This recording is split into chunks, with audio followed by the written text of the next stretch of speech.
नमस्कार, मी ॲडव्होकेट असीम सरोदे. साधारणतः आपल्या देशामध्ये जशी परिस्थिती आहे, तशी जगातल्या अनेक देशांमध्ये आता आहे. युद्ध हा काही उपाय असू शकत नाही, परंतु युद्ध पेटवलं जात आहे. नाटकी युद्ध, नकली युद्ध हे आपण पाहिले. खरोखरचे युद्ध सुद्धा बघायला मिळत आहेत. आणि याच्यामध्ये सामान्य माणूस मरतो. लहान लहान मुलं मारले जातात. कोण जिंकणार आहे? असं इतरांना मारून कोणीतरी जिंकणार आहे का? हे सगळे प्रश्न आहेत. या पार्श्वभूमीवर बराक ओबामा यांचं मी एक भाषण ऐकत होतो आणि अत्यंत उत्तम विचार त्यांनी त्यातून व्यक्त केले. त्याचा सारांश आपल्यासमोर मांडला पाहिजे म्हणून मी आज उपस्थित आहे. बराक ओबामांनी खरं तर मानवी जीवनाचे, राजकारणाचे, मानवाशी संबंधित असलेले मूल्य अत्यंत चांगल्या प्रकारे मांडण्याचा प्रयत्न केलेला आहे की आम्ही अशा कालखंडात जगतोय ज्यामध्ये आशावादीपणा ठेवणं ही कठीण गोष्ट झालेली आहे.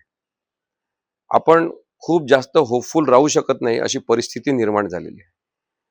आम्ही दररोज सकाळी झोपेतून उठलो की बघतो आमच्या लोकशाही संस्थांवर नवीन प्राणघातक हल्ला कोणीतरी केलाय आणि आमच्या कायद्यांचे व नियमांचं राज्य असलं पाहिजे अशी जी अपेक्षा आहे त्या संकल्पनेला एक खोल जखम दररोज होताना आपण बघतो. हे अत्यंत दुःखद आहे की लोकशाही यंत्रणा पोखरण्यासाठी आपल्याच लोकप्रतिनिधींनी सहभाग घ्यायचा हे सगळ्या देशांमध्ये सुरू आहे. आणि हे थांबवायचं कसं हा सामान्य माणसांसमोरचा प्रश्न आहे. प्रत्येक ठिकाणी स्वार्थ, कट्टरता यांचा जणू उत्सव सुरू झालेला आहे.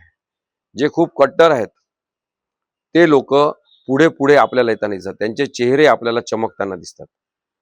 कट्टरवादी लोकांना चांगलं म्हणणं, कट्टरवादी लोकांना महत्वाच्या पदांवर बसवणं, कट्टरवादी लोकांना लोकप्रतिनिधी समजणं हे कधी थांबणार आहे असा प्रश्न सुद्धा सगळ्यांच्या मनात उपस्थित व्हायला लागलाय. गुंडगिरी, छळवणूक करण्याची क्षमता ही जणू खूपच महत्वाची ताकद आहे अशा आविर्भावात अनेक लोक वावरत आहेत.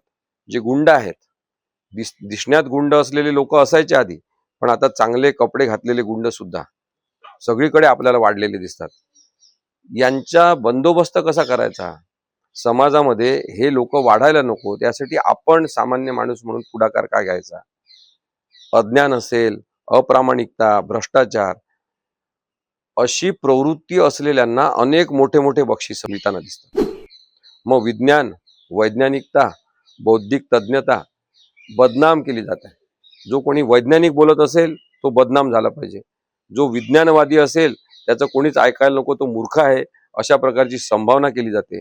आणि जो खरोखर विद्वान आहे, तत्वज्ञ आहे, एखाद्या विषयामधली बौद्धिक तज्ञता आहे, त्या लोकांना कोणी विचारत नाही. मग कोणीतरी कुठून तरी गॅस निर्माण होतो असं सांगतात आणि आपण ते ऐकून घ्यायचं. तज्ञ लोक, वैज्ञानिक लोक, वैज्ञानिक दृष्टिकोन याबद्दलचा एवढा अपमान आपण कधी पाहिला नाही. अशा काळात सकारात्मकता बाळगायची, आशावादी राहायचं, यासाठी फारच मोठी मानसिक ताकद पाहिजे. कठीण आणि अशक्य मार्गावरून वाटचाल करण्याशिवाय आता दुसरा कोणताही पर्याय जगासमोर नाही.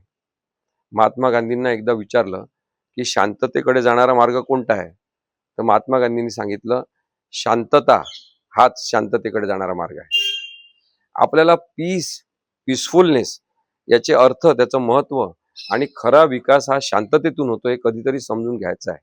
प्रत्येकाला नुसताच बदल नाही तर परिवर्तन घडून आणणारा अग्रदूत बनायचं असेल आणि बनावं लागेल तरच रचनात्मक बदल आणि परिवर्तन शक्य आहे. After all it's logical.